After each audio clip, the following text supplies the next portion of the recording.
So welcome to Patrik Syversen, Jesper Sundnes, and Stig Frode Henriksen. Hey. Hi. Hello. Thank you for joining us. Thank you.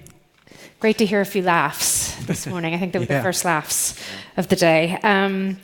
This show, it feels like has lots of different tones. It's funny, it's dark comedy, it's dramatic. And all three of you come maybe a slightly different voice, bringing a slightly different voice to the table. So how did you talk about what the whole tone of the show was going to be, or tones, perhaps? I mean, it started as a very high concept premise, which is this lead character. He lives in a town. He has a hidden identity or a past, and it turns out a lot of people in the town have the same, are in the same situation. So that's a very high concept premise. It's a cool premise. I like it.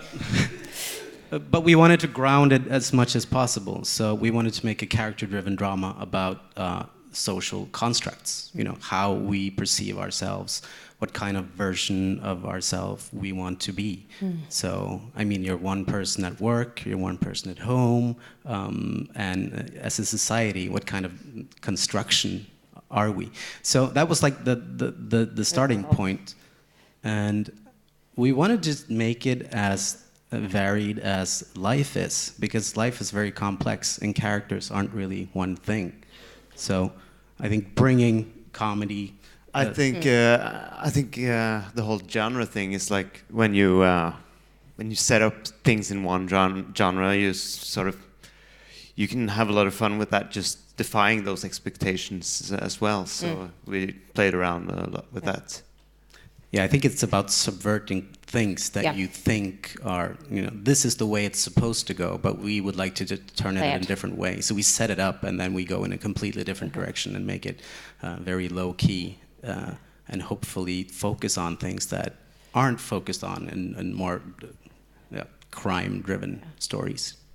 And how did the three of you actually work? Do you sit at a table together and riff? Do you pass drafts around and punch them up? And we meet up at cafes and stuff and talk through all the stuff that we find interesting and would be fun to see, and just fun characters and ideas. Yeah, and we outlined the entire thing, so we basically had outlines and treatments for every episode, and then we just went our separate ways and wrote and sent to each other. And also I directed the show, so it's basically like we have meetings all the way through, but we also find a tone, as you mentioned, which is the most important thing. What kind of voice is this story told in?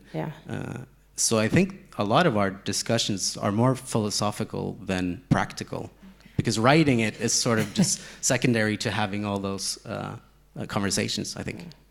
Yeah, and when it comes to tone and like each other's voices, I think we speak in each other's voices a lot as well, because we know each other very well. We're good friends, so we sort of know what each other's like, and we sort of, like we're having a dialogue and like suggesting things to each other. Yes.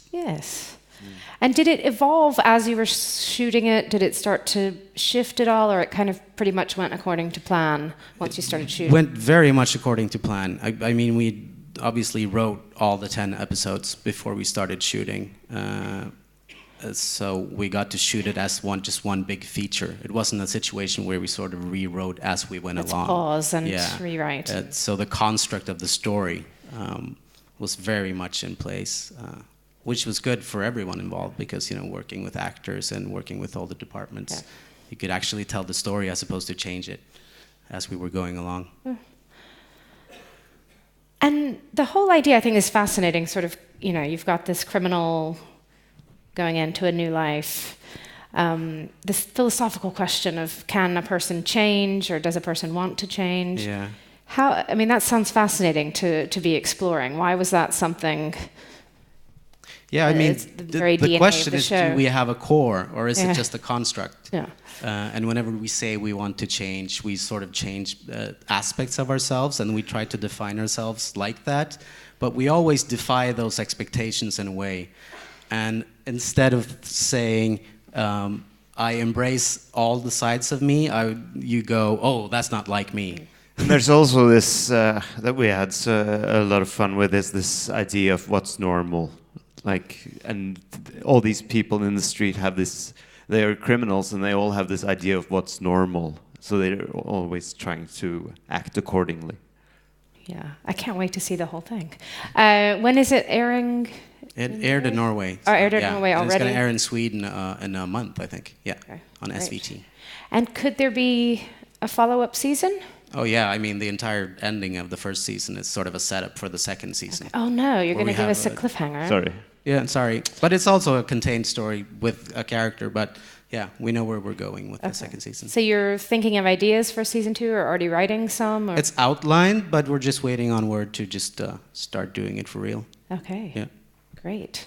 Well, good luck tonight. Thank you. Can't wait to see the whole show. And thank you. Thank you. Thanks, everybody.